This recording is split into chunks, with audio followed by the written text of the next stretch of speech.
사랑하는 성도 여러분, 목요일 아침입니다. 목요일에 냉천골의 아침 말씀 묵상으로 다니엘서 11장 묵상하도록 합니다. 28절부터 35절 말씀 보도록 하십시다.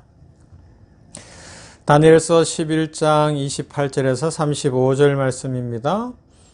북방왕은 많은 재물을 가지고 본국으로 돌아가리니 그는 마음으로 거룩한 언약을 거스르며 자기 마음대로 행하고 본토로 돌아갈 것이며 작정된 기한에 그가 다시 나와서 남방에 이를 것이나 이번이 그 전번만 못하리니 이는 기띔의 배들이 이르러 그를 칠 것임이라. 그가 낙심하고 돌아가면서 맺은 거룩한 언약에 분노하였고 자기 땅에 돌아가서는 맺은 거룩한 언약을 배반하는 자들을 살필 것이며 군대는 그의 편에 서서 성소 곧 견고한 곳을 더럽히며 매일 드리는 제사를 폐하며 멸망하게 하는 가증한 것을 세울 것이며 그가 또 언약을 배반하고 악행하는 자를 속임수로 타락시킬 것이나 오직 자기의 하나님을 아는 백성은 강하여 용맹을 떨치리라. 백성 중에 지혜로운 자들이 많은 사람을 가르칠 것이나 그들이 칼날과 불꽃과 사로잡힘과 약탈을 당하여 여러 날 동안 몰락하리라. 그들이 몰락할 때 도움을 조금 얻을 것이나 많은 사람이 속임수로 그들과 결합할 것이며 또 그들 중 지혜로운 자 몇 사람이 몰락하여 무리 중에서 연단을 받아 정결하게 되며 희게 되어 마지막 때까지 이르게 하리니 이는 아직 정한 기한이 남았음이라. 아멘.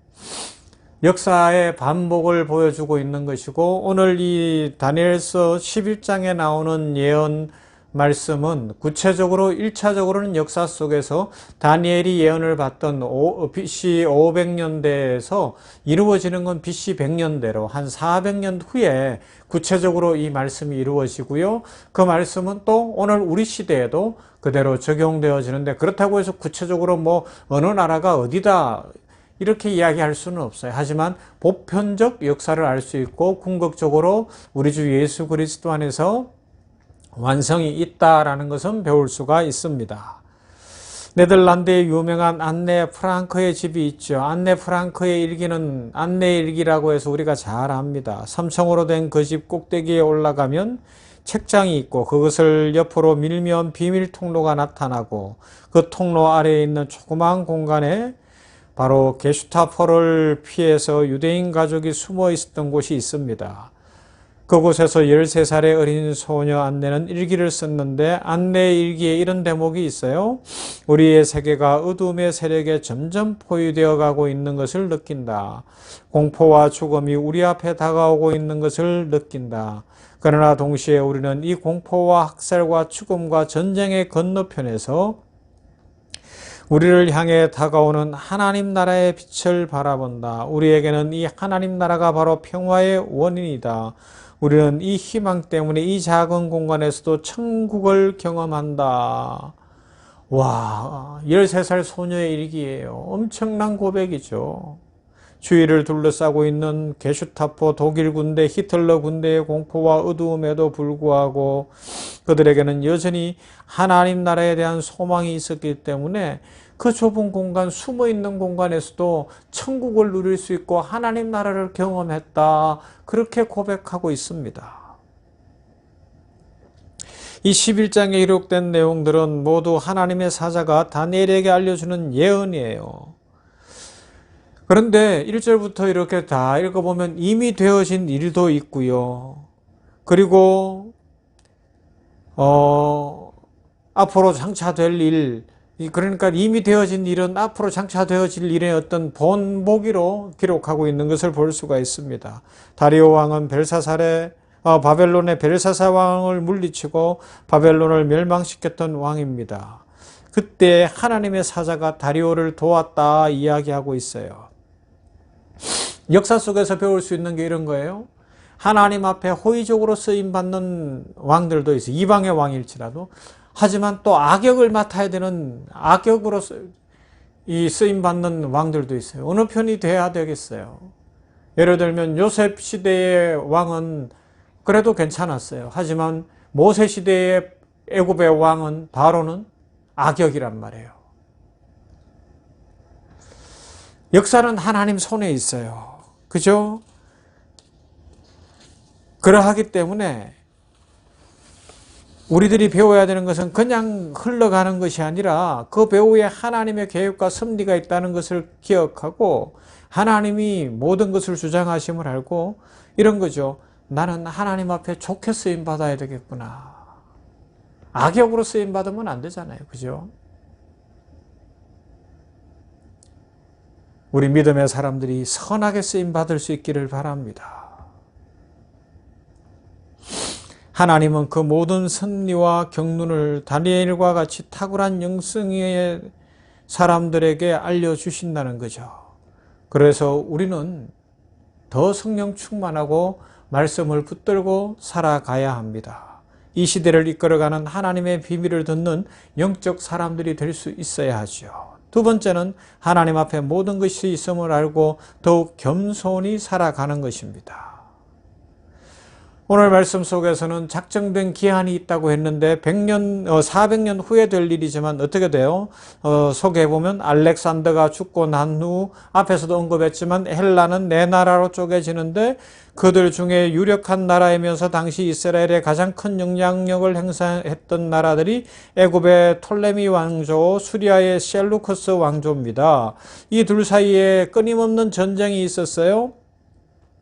그 틈바구니에서 이스라엘 땅 팔레스타인에 살고 있는 유대인들은 많은 피해를 당할 수밖에 없었습니다. 그리고 오늘 말씀 11절에서는 북방의 높은 악명 높은 왕 안티오쿠스 에피파네스의 이야기도 다루고 있습니다. 북방의 안티오쿠스가 대군을 일으키고 남방 톨레미 왕조를 향해 애굽의 톨레미 왕제들을 향해 쳐들어가는데 그런데 기띔의 배들이 막아서요. 기띔은 또 로마의 이제 후발로 일어나는 로마의 군대를 이야기하거든요. 애국과 동맹한 로마가 수리아의 에피파네스의 침공을 막아서 그 침공을 물리친 사건이 일어나는 것이죠. 북방왕은 어쩔 수 없이 철수하고요. 수리아 본국으로 돌아가는데 돌아가는 중에 그냥 돌아가기는 싫은 거예요. 그래서 이스라엘 땅을 막 짓밟고 돌아가는 거예요.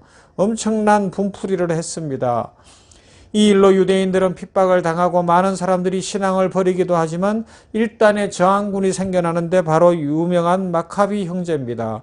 그래서 오늘 성경 33절에 지혜로운 자들을 마카비 형제가 아닌가, 마카비 가문이 아닌가 그렇게 신학자들은 해석하기도 합니다. 그들의 한거는 엄청난 핍박을 초래했어요. 첫째는 칼날, 그리고 불꽃, 그리고 사로잡힘, 그리고 약탈, 이런 엄청난 일을 당합니다. 그런데 여기서 생각해 볼 수 있는 것이 아니 하나님의 백성들이 왜 고난당하는데 하나님은 그냥 두실까 하는 거죠. 몇 가지 이유가 있어요. 35절 중반부에 설명하고 있는데 무리로 연마되며 믿음으로 강하게 하기 위해서라는 거죠. 두 번째는요, 정결하게 되며 모든 불순물들을 녹아 없애버리기 위해서라는 겁니다. 신앙을 더 굳게 하기 위해서라는 거죠. 그리고 세 번째는 희게 되어 그들이 깨끗하게 되도록 하기 위해서라는 것입니다. 이런 목적을 위해서 고난을 허락하실 때가 있다는 거죠. 여러분, 고난당하는 것은 어려워요. 고난은 참 괴롭습니다. 그러나 고난과 연단은 반드시 마지막이 있고 그 마지막은 회복이고 축복입니다. 북방왕이 엄청난 압제와 폭력으로 유대인들을 괴롭혔지만 끝날 때가 있다는 것입니다. 그 말씀이 이는 작정한 기한이 있음이라는 말씀 속에 나타나 있습니다. 다시 말씀드립니다. 500여 년 전에 기록했는데 그것이 이제 한 400년 흘러가서 역사 속에 이루어지죠. 그래서 이 말씀을 읽을 때 유다 마카비 왕조의 사람들은 얼마나 회복이 되고 기분 좋았겠어요. 그래서 주전 164년에 유다 마카비와 그를 따르는 자들은 성전을 정결하게 하고 이방의 세력들을 몰아내고 하나님 앞에 다시 성전 봉헌을 해요. 그래서 성전도 다시 증축하고 막 새롭게 합니다. 그리고 그때 지키는 절기가 바로 하누카 수전절이라는 절기를 지켰어요. 안티오쿠스 에피파네스는 유대인들을 엄청나게 핍박했지만 결국은 쫓김을 당하고 앞에서도 살펴본 것처럼 패전의 소식, 잘못됐다는 소식을 들으면서 속이 뒤틀려서 그냥 갑자기 그날 죽어요. 이게 하나님의 손에 있는 역사요. 하나님 손에서 악인들의 최후요. 그러나 하나님의 백성들은 승리하고 연단을 받으나 고난을 받으나 그것으로 말미암아 더 정결한 백성이 되고 축복을 누릴 수 있는 깨끗한 그릇들이 되더라는 것입니다. 혹 오늘 말씀 묵상하는 성도들 중에 고난당하는 사람이 있습니까? 어려움을 겪고 있는 사람들이 있습니까? 일이 잘 풀리지 않고 괴로워하고 있는 사람이 있습니까? 자존심이 상하고 이 올해가 가기 전에 모든 문제가 해결되기를 원하는 사람들이 있습니까? 주께서 그것을 통하여 우리를 정결하게 하고 깨끗하게 하고 희게 할 줄로 믿습니다. 그리고 하나님은 말씀대로 축복해 주십니다. 그 축복의 시간이 다가오고 있음을 믿습니다. 올해 안에 하나님의 축복을 누리며 삶이 풍성해지시기를 바랍니다. 역사는 하나님 손에 있어요. 이것을 믿으며 실망하지 말고 낙심하지 말고 우리 믿음으로 승리하십시다. 사랑 많으신 아버지 하나님 감사합니다. 다니엘서 11장을 살펴봤습니다. 역사 속에서 구체적으로 일어날 일들을 예언해 주셨는데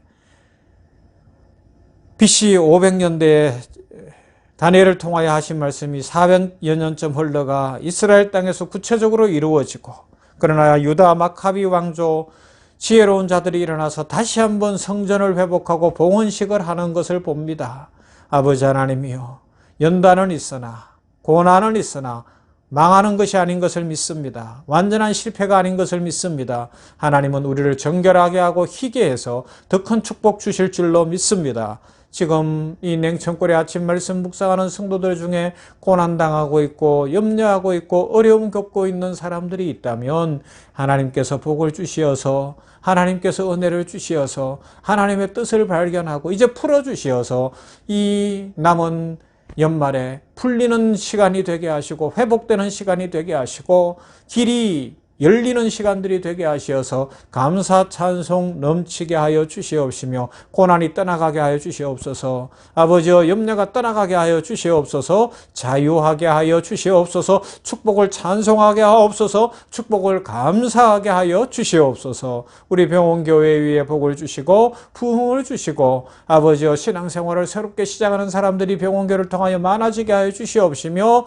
아버지 하나님, 내년 부활주일에는 함께 모일 때 세례식도 있고 성찬도 있고 기쁨이 넘치도록 은혜 더하시며 연말을 잘 준비하고 기도로 준비하고 말씀으로 준비하여 2023년에는 하나님의 축복이 더 풍성한 우리 병원교회 되게 하여 주시옵소서. 종에게 능력 주시고 은혜 주시고 복 주시기를 원합니다. 함께해 주시옵소서. 우리 성도들의 가정에도 축복하여 주실 하나님을 찬송하옵고 예수님 이름으로 기도하옵나이다. 아멘. 찬송합시다. 436장 나 이제 주님의 새 생명 얻은 몸.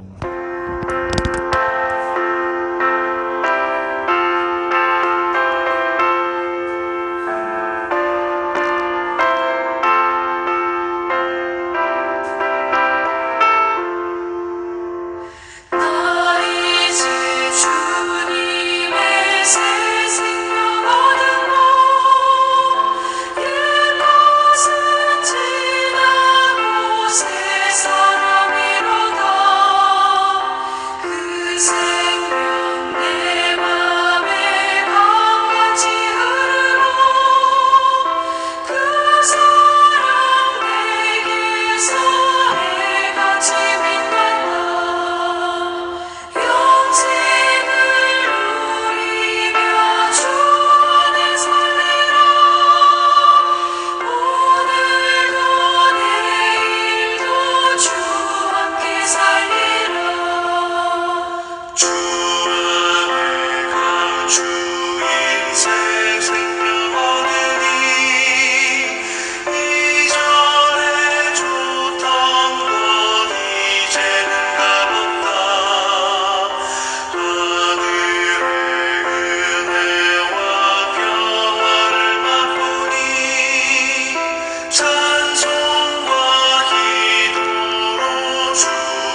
산천도 족도 새 것이